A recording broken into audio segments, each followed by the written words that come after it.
Hi, my name's Swetha. I'm a coach at Speaking Schools and I've been working here for almost, I think, 2 or 3 years now.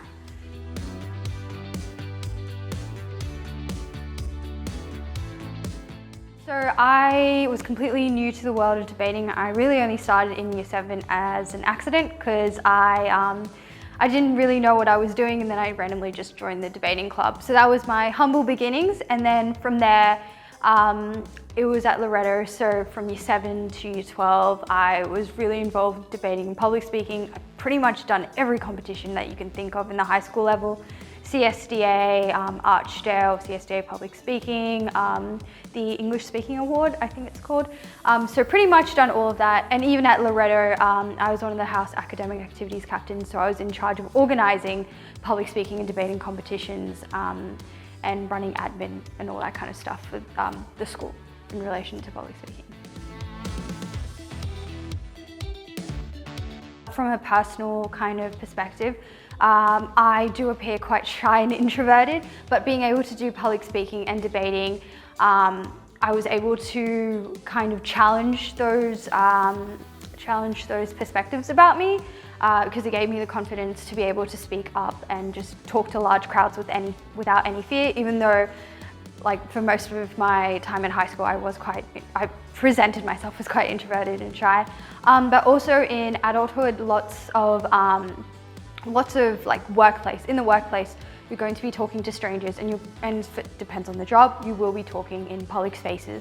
So being able to gather your thoughts and communicate them in an effective manner are skills that come from public speaking and debating, and are skills that definitely help in adulthood.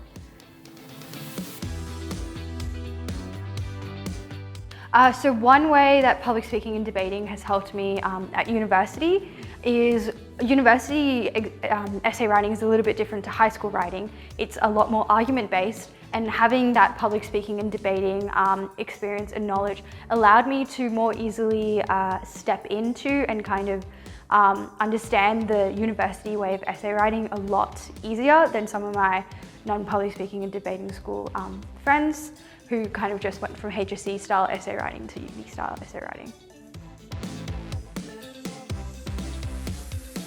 The ability to talk about topical world issues in a safe space.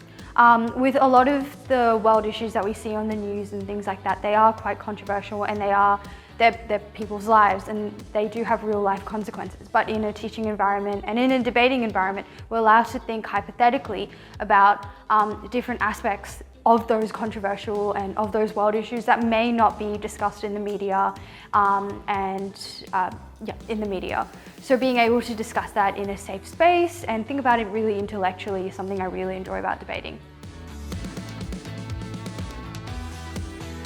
This isn't directly public speaking and debating, but I was involved in the YMCA New South Wales Youth Parliament program, which has a little bit of debating and public speaking involved, and being able to present a policy, a bill to members of Parliament in the New South Wales Parliament House, where I was able to push forward for a policy that was trying to reinvent the current PDHP syllabus to be more inclusive of our changing times and our changing values as a society. That I think was one of my proudest debating / public speaking moments. Being able to present the young generation and trying to make change and progress in society.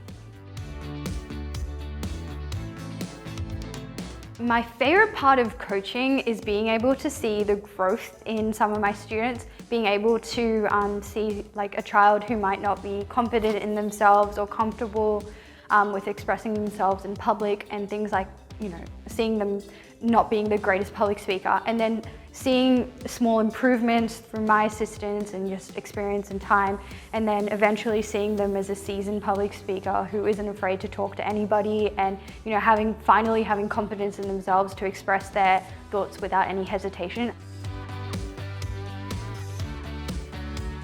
Just to be kind and empathetic. With children, I think even as, I was not a child. Maybe I was a child like maybe just a few years ago. And I think one of the things that I really appreciated in my favorite teachers was how they were able to, come down to my level and, just treat me with kindness and treat me like another human being and, crack jokes with me, and just, treat me like another human being. So I think that's one of the most important things when teaching kids, just coming down to their level and being kind and respectful. Because I think humans in general, we rely a lot on like affirmation and positivity when it comes to teaching. Negativity and punishment no one really learns much from that. So being able to be a positive and affirmative, like not idol, but like, coach or teacher is the most important thing, I would say, when I'm teaching kids.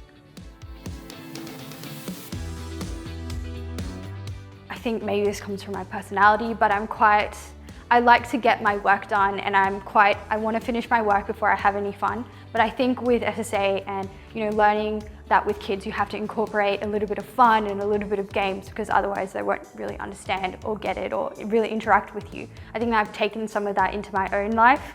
I haven't been as, I've tried to not be as strict with myself in terms of working, and I've allowed myself to have a little bit more breaks and a little bit more fun instead of just focusing on work a lot. Even in study, I take a lot more breaks now, rather than, sitting for hours at a time trying to study.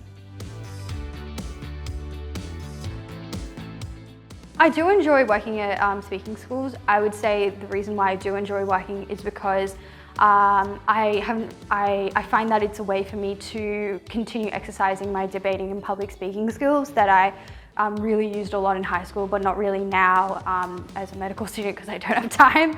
And I think having this job allows me to interact with something that I spent a lot of time crafting and developing throughout my life. And so I don't want to let it go. And I think this is a perfect way for me to continue being involved in debating and public speaking. Yes, definitely. I think in terms of the way the program is structured and the incorporation of fun as well as serious material, even at junior years, I think is an excellent introduction to debating and public speaking. And I think the way the content's just been structured, from the way I learnt it as a self-taught kind of person, the steps are clearly in order, and the ideas and concepts are definitely that are important to debating and public speaking are definitely in our content. You just have to do it. I think I'll admit, when I'm going on stage or I'm talking in front of a large group of people, I'm always nervous. The anticipation is the most dangerous part and the most nervous, triggering part for me. But once I'm on stage and I start speaking, it will come to you.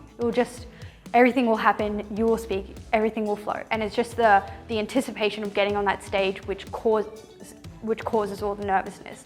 So I think my advice would just be, yes, you'll be nervous waiting for your turn, but once you're on that stage, just start speaking and it will all come to you.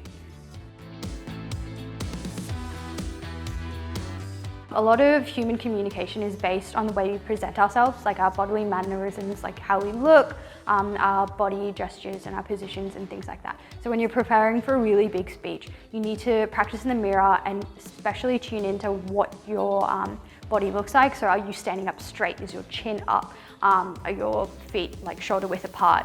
Are you speaking from your chest and you're not speaking to the ground? Are you exuding confidence through your bodily mannerisms? And even with style and the clothes you're wearing, try to present yourself as professional. So I think the way you present yourself, your manner, is definitely a really big part of making sure that the message of a really big speech gets through to the audience.